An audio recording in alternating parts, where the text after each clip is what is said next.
Okay, I want to begin with a question today. I have a question for you. You've been reading the Apology. You've read the Apology and the Crito. I've had a little chance to think about these works. I'd just like to do a piece of survey research.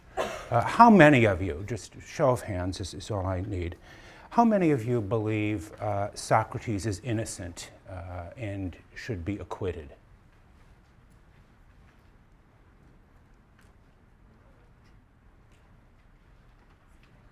Okay.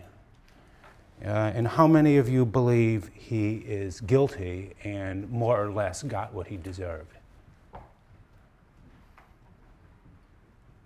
Higher, please? Okay.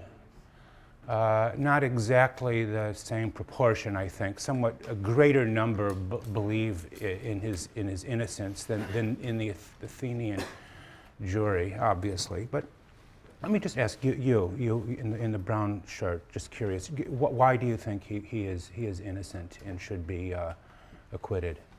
Well, I felt that he outlined his defense fairly well Mm-hmm. in the Apology in terms of what he had Yeah. done.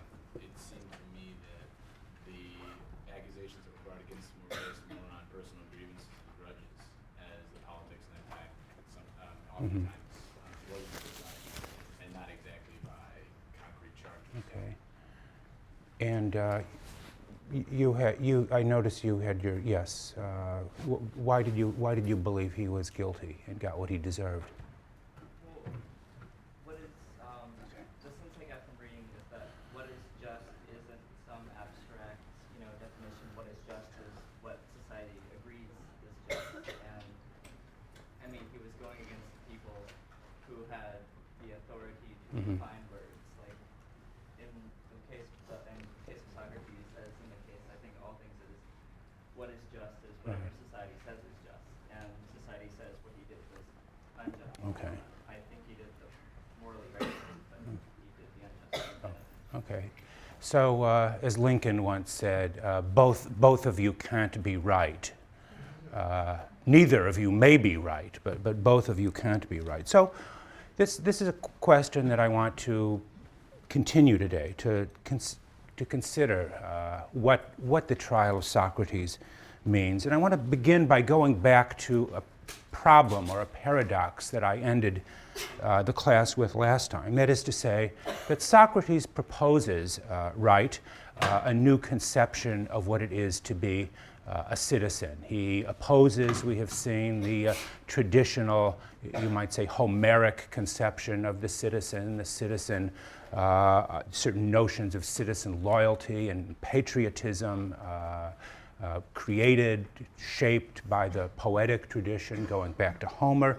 He wants to replace it with a new kind of, I want to call it rational citizenship, philosophical citizenship, a view of citizenship that, again, relies on one's own powers of independent reason and judgment.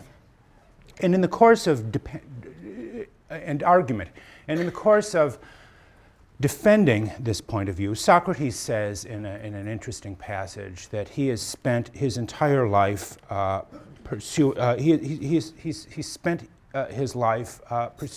private matters rather than public ones, and has deliberately avoided public issues, issues of politics. And that raises a question: how can a citizen, how can this new kind of citizenship that he is proposing, how can any kind of citizenship be devoted just to private matters and not public?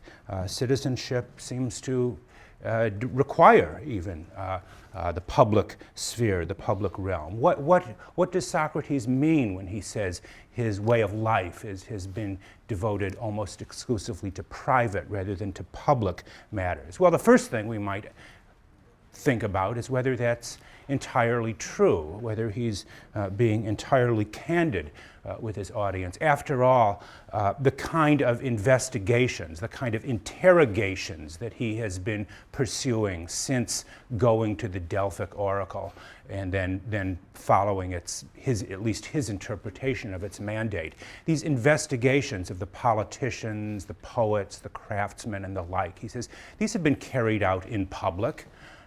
He has gone around in the market and in the open and in the public forum, questioning and interrogating and obviously making a variety of people look foolish. So this is hardly simply a private question or a private way of life. But perhaps he means simply that by pursuing a private life, that again he's going to rely almost exclusively on his own individual powers of reason and judgment, not to defer or rely on such public goods as custom, as authority, as tradition, things of this sort. But I think Socrates means more than that, more than simply he wishes to rely on the powers of private, individual judgment. When he says that his way of life has been private, he means that he has pursued a policy of let's call it, principled abstinence from public life. Socrates is a great abstainer. He has abstained from participation in the collective actions of the city, actions that he believes could only entail complicity in acts of public injustice. His own motto, if you want to ascribe him a motto, seems to be a variety of the Hippocratic oath, the doctor's famous oath, do no harm. And to do no harm, he has required of himself a kind of principal abstention from public life. If George Bush described himself not long ago as the decider, we might call Socrates the abstainer. Well, what does he mean by, or what do I mean by referring to his policies of abstention from political life? Do you remember? He gives a couple of examples of examples of this sort. One of them, remember, concerned his refusal to join in the judgment to condemn and execute the 10 Athenian generals who had failed to collect the corpses, the bodies of the men lost in a particular battle during the Peloponnesian War. This was a mark of great shame and disgrace. The generals were an actual event. There was a kind of judgment of collective guilt, and they were all executed. The leaders, the generals of this particular battle. And Socrates tells how he refused to engage in that kind of to join the court in the judgment of their collective guilt. A true incident. In the second story, you remember from your reading of the book, was his reminding the jury how he refused to participate. He was ordered by the 30, the hated tyranny of the 30. He was ordered to assist in the arrest of a man known as Leon of Salamis, an arrest that would have and did in fact lead to Leon's execution. And Socrates tells how he, at considerable risk to himself, refused to participate in the arrest of this man. In both of these cases, I take it Socrates' point is that his own individual moral integrity stands as a kind of litmus test, you might say, for whether to engage or disengage from political life. I was the sort of man, he tells the jury, I was the sort of man who never conceded anything to anyone contrary to what is just. No doubt also reminding them of his refusal to bow to the 30 tyrants in the case of Leon of Salamis. But this raises, I think, a central point about Socratic citizenship, or Socrates' view of citizenship. This kind of principled disobedience to the law, something like Thoreau's model of civil disobedience. Does this policy of principled disobedience, you might say, vindicate or indict Socrates of the charge of corruption and impiety that has been brought against him? Can a citizen, he affirms, I will ask though, can a citizen put his own conscience above the law, as Socrates seems to do? This is a problem that we will see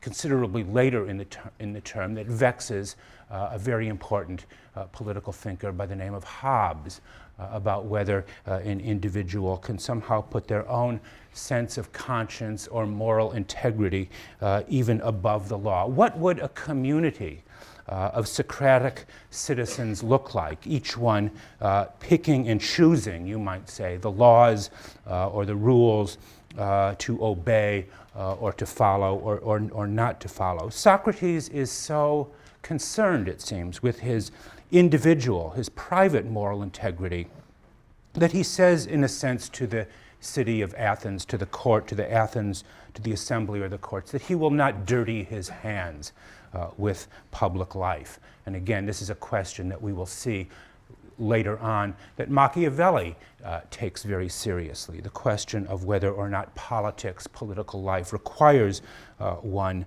to dirty one's hands in the world. What kind of citizen is he or she who abstains from, maybe even rejects, the harsh necessities, requirements of political life? Socrates seems to be, in some respects, an example of what Hegel in the 19th century described as a beautiful soul.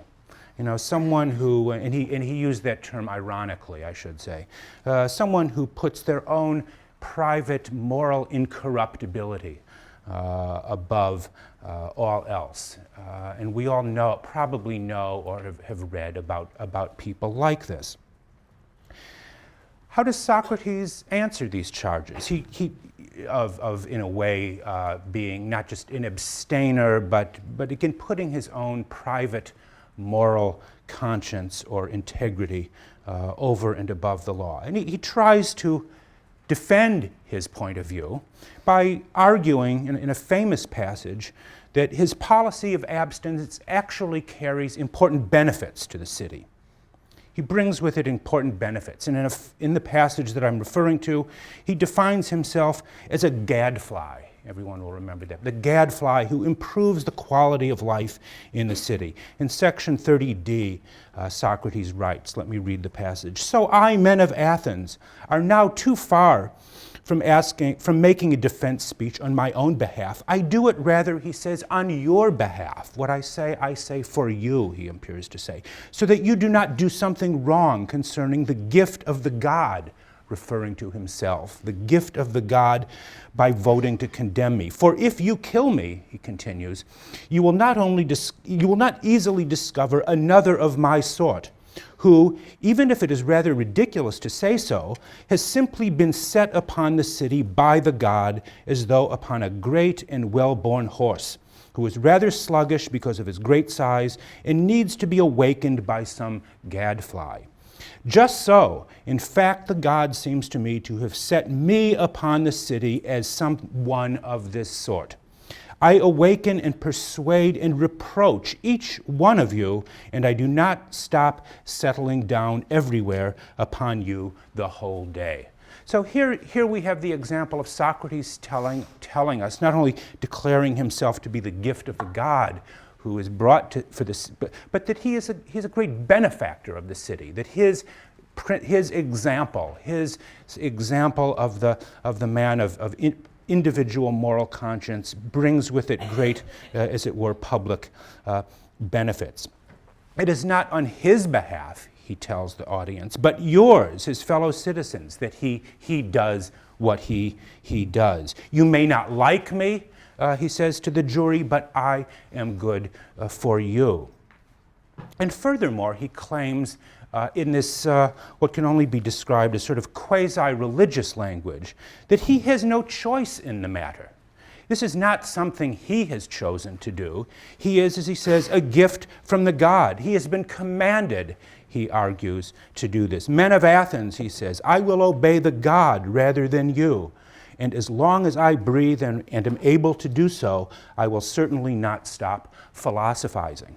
He seems to envelop himself and his way of life with a kind of religious imagery, the Delphic oracle, the gift of the god image.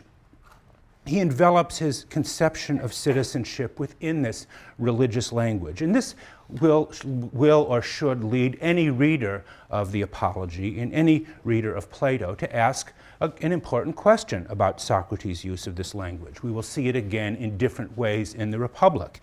Is he sincere in saying this, in making this point, or is he somehow being ironical in his use of the religious tone or the religious register? He is, after all, on trial for his life for the charge of impiety. Would it not seem that in order to rebut the charge of impiety, that he would use or adopt a kind of religious language that would resonate with the jury and rebut the accusation, perhaps even suggesting that he is the truly religious and pious one and not the ones like Anytus and Meletus who are bringing charges against him. Socrates seems, or could be seen to be speaking not just ironically but provocatively in describing himself as a gift of the god. In a sense, you might ask, what could be more ludicrous? Socrates declaring himself, or anyone declaring themselves to be, a gift of the divine. But, right? I mean, who would make such a claim? But in another respect, he seems to take the divine calling very seriously, right? I mean, does he not? It was only when the Delphic oracle replied to Chaerephon, he tells that story, that it replied to him that no one was wiser than Socrates, that Socrates undertook this second sailing, as it were. His turn, we saw this last time, his turn away from the investigation of purely natural phenomena to the study of the world of moral virtue and justice. He repeatedly maintains that the path he has taken is not of his own choosing, but the result of a divine command. He is under some kind of divine edict. And it is precisely his devotion to this divine command, to this particular kind of calling, that has led him to neglect his worldly affairs. He reminds at various points the audience of his extreme poverty, his neglect of his family and his obligations to his wife and children, as well as to suffer the disgrace and the abuse that is directed against him by various public figures, he tells us. All of this is the result of his devotion to the divine command. He presents himself, in other words, as a human being of unparalleled piety and devotion who will risk life itself rather than quit the post that has been given to him. It's a very tall order that he claims for himself. Do we believe him in this respect? I mean, an important question. Do we believe him? Again, is he being sincere in this? Or is he using this, as it were, a kind of rhetoric with which to, envelop himself? What is this peculiar kind of piety that he claims to practice? In many ways, in replying to the jury's verdict and their request that he cease philosophizing, Socrates explains himself in the following terms. Let me just quote one other passage briefly from the second speech that he gives to the jury after his conviction.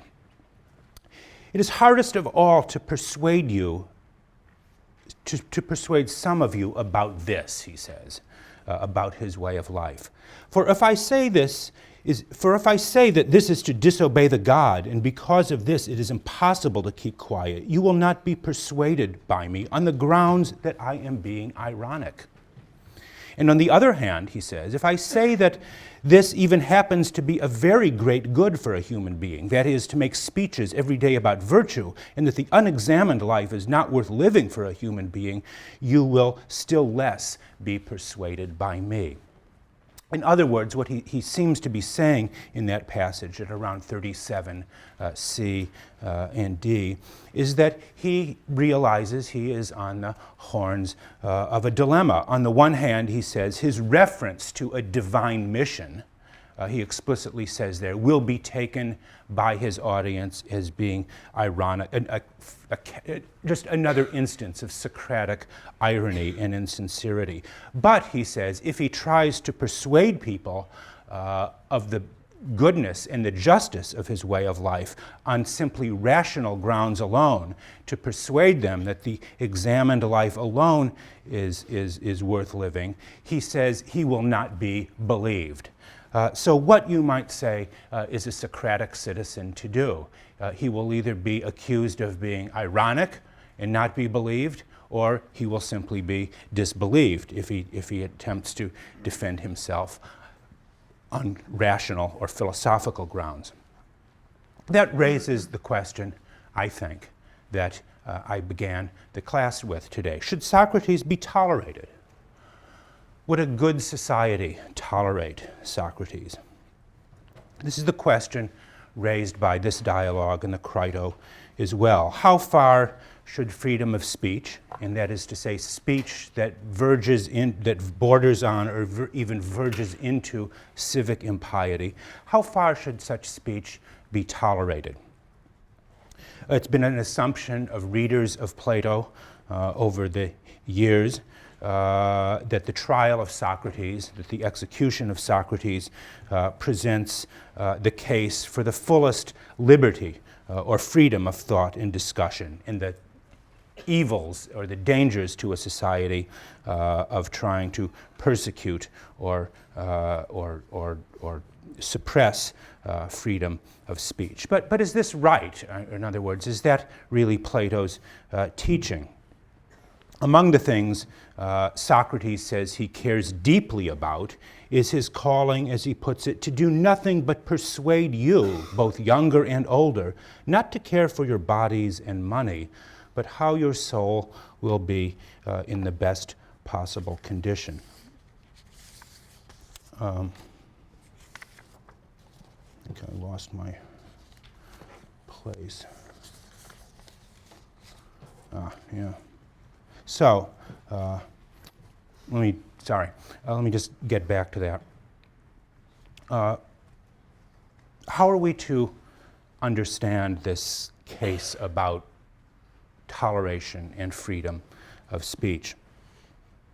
The Apology presents Socrates, right, as presenting the most intransigent case for the philosopher as a radical critic or questioner of society. Socrates demands that the Athenians change not simply this or that aspect of their policy, but he demands nothing less than a drastic, I would even say revolutionary change in Athenian civic life, in Athenian civic culture. He tells his fellow citizens, right, that their lives are not worth living.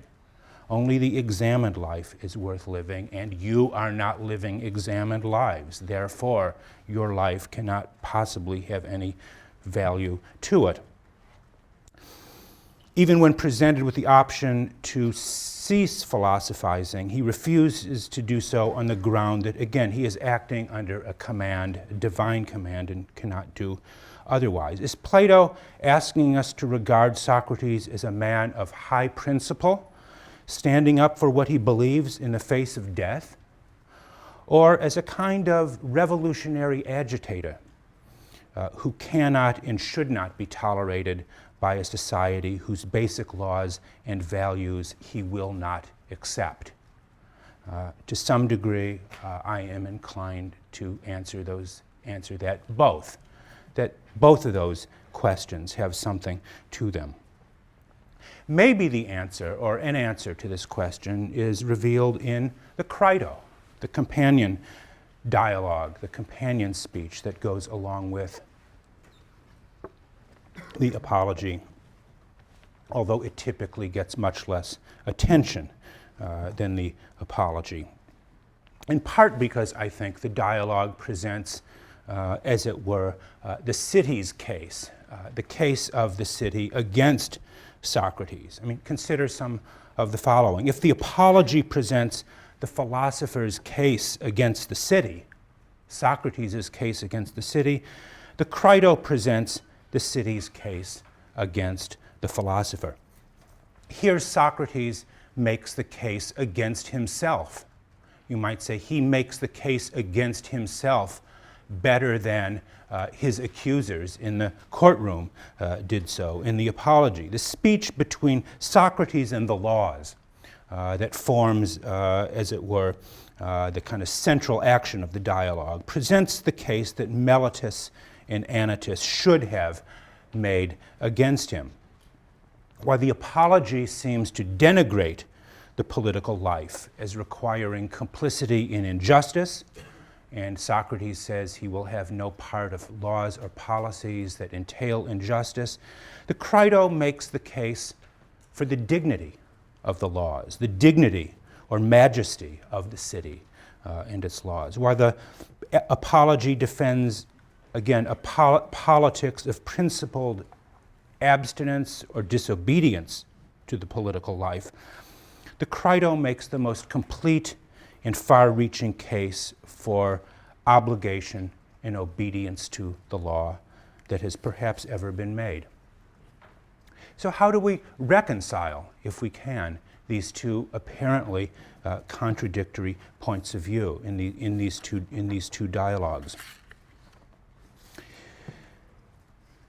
These two dialogues, it should be evident, differ not only in content, but in their dramatic context. Just consider again some of the following. The apology is a speech given before a large and largely anonymous audience of over 500 persons, the assembly, the court. We see Socrates addressing, the only time in any Platonic dialogue, an audience of this size. The Crito, on the other hand, is a conversation between Socrates and a single individual, only one person. The apology takes place in the court of Athens, the most public of settings, while the Crito occurs within the darkness and confinement of a prison cell. The apology shows Socrates defending himself and his life as a gift of the god that most truly benefits the city. But in the Crito, we see him bow down to the authority of the laws that he seems to have previously rejected. And finally, if the apology presents Socrates as the first martyr for philosophy, the first person to die for the cause of philosophy, the Crito shows Socrates' trial and sentence as a case of justice delivered. These huge contrasts, again, they force us to ask a question. What is Plato doing in presenting these two very different points of view? What is his point in presenting these two works with two such sharply contrasting perspectives on the relation of Socrates to the city? Was Plato confused? Was he contradicting himself?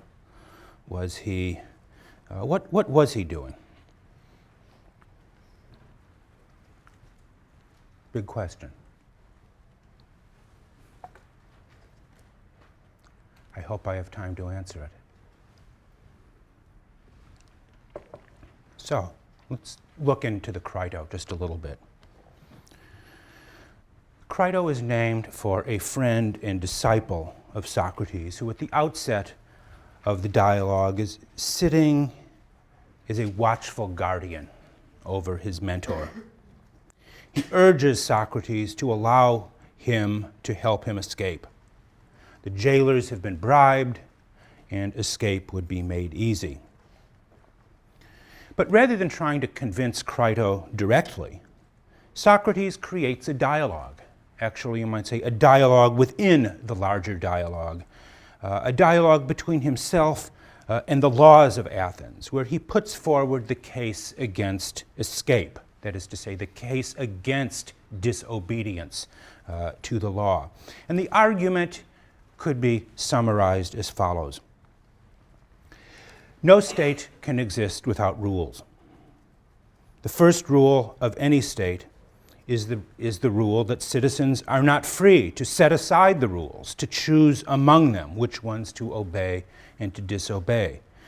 To engage in civil disobedience of any kind is not only to call this or that rule into question, but it is to call into question the very nature of law, the very question of the rules. To question or disobey the law is tantamount to destroying the authority of the law. The breaking of so much of a single law constitutes the essence of anarchy, constitutes the essence of lawlessness.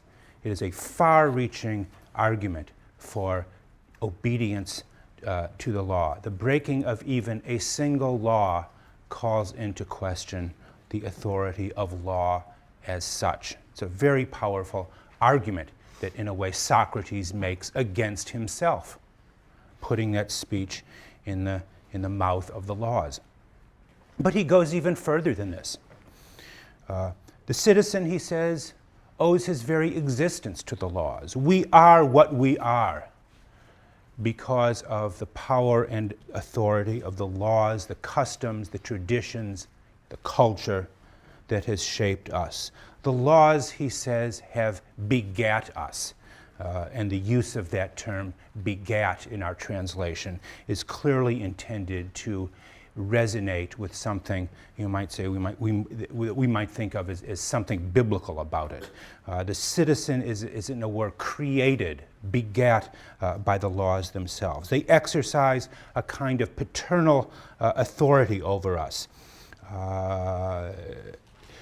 such that disobedience to any law constitutes an act of impiety or disrespect of the oldest things around us.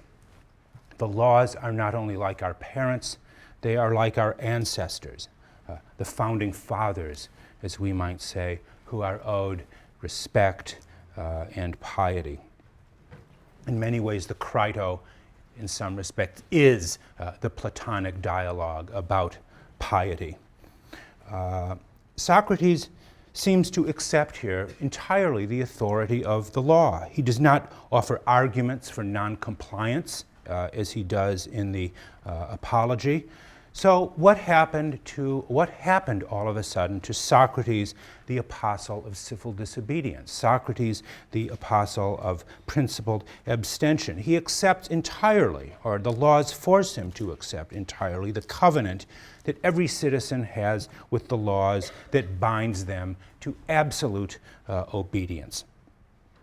The question is, why does Socrates exhibit such proud defiance and independence of the laws in the Apology, and such total, even kind of mouse-like, acquiescence to the laws in the Crito? What happened to him? I mean, why is he all of a sudden become so humble and acquiescent? What happened to his language about being the gift of the god? Well, that's something I want you to think about, and maybe I'm sure you'll want to talk about it in your sections. But let me propose something like the following to answer, or at least to respond to this paradox, this question. The Apology and the Crito represent a tension They represent even a conflict between two more or less permanent and irreconcilable moral codes. The one represented by Socrates regards reason, that is to say, the sovereign reason of the individual, as the highest possible authority. It is the philosopher's reliance on his own reason that frees him from the dangerous authority of the state and safeguards the individual from complicity in the injustice and evils that seem to be a necessary part of political life. Here is Socrates, the principled abstainer. But the other moral code is represented by the speech of the laws, where it is the laws of the community, its oldest and deepest beliefs and institutions, its constitution, its regime, as we would say, its politeia, that are fundamentally obligatory on the individual and even take priority over the individual.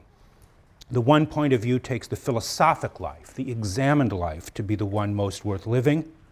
The other takes the political life, the life of the citizen engaged in the business of deliberating, legislating, making war and peace as the highest calling for a human being. These constitute two irreconcilable alternatives, two different callings, so to speak. And any attempt, I think, to reconcile or to synthesize these two can only lead to a deep injustice to each. Plato seems to believe that each of us must choose somehow, must choose between one or the other of these two contenders for the most serious and worthwhile way of life. Which do we take? Which is the matter of ultimate concern or care for us? Which? But we cannot have both. And I think that distinction, to some degree, captures the differences set out when I asked at the beginning of the class about who believes Socrates is innocent and should be acquitted and who believes he is guilty and should be condemned, between a philosophical and a political point of view. And in a sense, one could say, maybe this is not Plato's last word.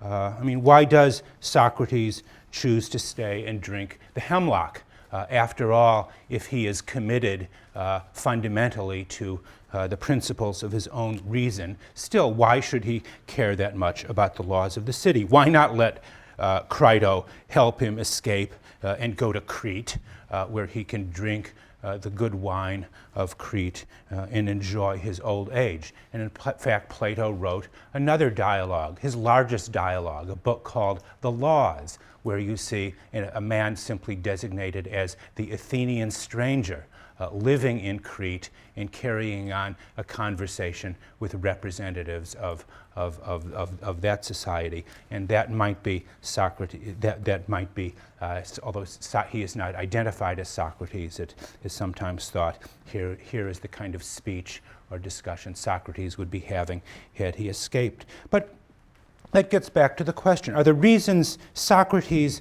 gives Crito for refusing to escape, the reasons he puts in the mouth of the laws of the city of Athens, are those Socrates' true reasons? Does Socrates believe that speech that he constructs between himself and the laws? Or is it simply a fiction that he creates for the sake of relieving his friend of the guilt he evidently feels for being unable to help Socrates? Crito is, of course, very concerned with what people will think of him if it becomes known that he has somehow not helped Socrates to escape. Is that speech for the law with the laws really intended for the benefit of Crito?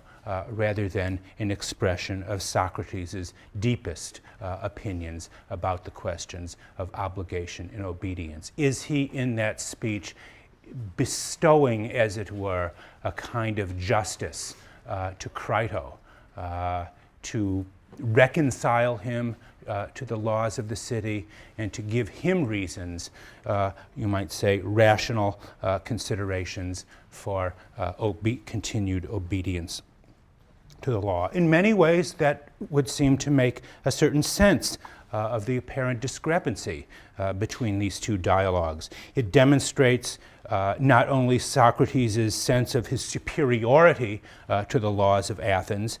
In the first dialogue, in the first speech, in the apology, he defies the city to put him to death by expressing indifference to death. And then in the Crito, he very much expresses that indifference to death by refusing to allow Crito to let him escape. Socrates seems to remain, even until the end, very much a kind of law unto himself, while at the same time, again, providing Crito and others like him an example of rational and dignified obedience to the law. When we look at the death of Socrates, do we think of it as a tragedy, as a moral tragedy? And a just man sentenced to death by an unjust law? I don't think so. Far from it. Socrates' death at the age of 70 was intended by him as an act of philosophical martyrdom that would allow future philosophy to be favorably recognized as a source of courage and justice. In one of his later letters, Plato refers to his depiction of Socrates as he says his attempt to render Socrates young and beautiful. That is, he consciously set out to beautify Socrates, presenting a man fearless before death, refusing to participate in any act of injustice, while dispensing wisdom and justice to those who will listen. We don't know the real Socrates. All we know of Socrates is what we read in Plato and Aristophanes and a small number of others who have sketched various different pictures of him. But Plato's Socrates is necessarily poles apart from Aristophanes' Socrates' depiction of him as a sort of sophist who makes the weaker argument the stronger. Plato's dialogues, the Apology, as well as the Republic and the Crito, are in the broadest sense of the term an attempt not only to answer the charge against Aristophanes, but also defend the cause of philosophy as something of value and merit. Where does that leave us today? What are we to make of all this? We who live in a very different kind of world from that of 4th century Athens. What can we learn from the example of Socrates? Most of us, like most of you earlier, find ourselves instinctively taking the side of Socrates against the city of Athens. Those who might defend the city of Athens against Socrates, those who believe in the value of civic piety, are very few among us. Perhaps only those of you who might come from a small town in the South or from certain areas of Brooklyn would understand something about the supreme value of piety as a way of life. We, by and large, tend to accept the picture of Socrates as a victim of injustice. We conveniently overlook a number of facts about him. His hostility to democracy. We'll see that in the Republic, but we've seen it already to some degree in the Apology. His claim that the lives of his fellow citizens are not worth living. And his claim that his way of life has been commanded by a God that no one else has ever heard or seen. None of these seem to make any difference to us, and yet I think they should. Given Socrates' claims, ask yourself, what would a responsible body of citizens have done? How should they have acted? One answer might be to extend greater toleration to civil dissidents like Socrates, individuals of heterodox belief, but whose own views may stimulate others to question and think for themselves, all to the good. Milton, John Locke, People like Voltaire argued something like this. But is that to do justice to Socrates? The one thing that Plato does not argue is that Socrates should simply be tolerated. To tolerate his teaching would seem to trivialize it in some sense, to render it harmless. The Athenians at least pay Socrates the tribute of taking him seriously, which is exactly why he is on trial. The Athenians refuse to tolerate Socrates because they know he is not harmless, that he poses a challenge, a fundamental challenge to their way of life and all that they hold to be noble and worthwhile. Socrates is not harmless because of his own professed ability to attract followers, a few today, a few more tomorrow, who knows. To tolerate Socrates would be to say to him that we care little for our way of life and that we are willing to let you challenge it and impugn it every day. Is that good? Is that right? The trial of Socrates asks us to think about the limits of toleration. What views, if any, do we find simply intolerable? Is a healthy society one that is literally open to every point of view? Freedom of speech is naturally a cherished good. Is it the supreme good? Should it trump all other goods? Or does toleration reach a point when it ceases to be toleration and becomes, in fact, a kind of soft nihilism that can extend liberty to everything precisely because it takes nothing very seriously? And by nihilism, I mean the view that every preference, however squalid, base, or sordid, must be regarded as the legitimate equal of every other. Is this really tolerance, or is it rather a form of moral decay that is simply decided to abandon the search for truth and standards of judgment? There's a danger, I think, that endless tolerance leads to intellectual passivity and the kind of uncritical acceptance of all points of view. Well, so much for that. What I want to do, see we're running out of time, is if you think about it, maybe hold that thought in your mind once in a while between now and Wednesday. And on Wednesday we will begin reading what is arguably, some people believe, the most important book ever written, Plato's Republic. See you on Wednesday.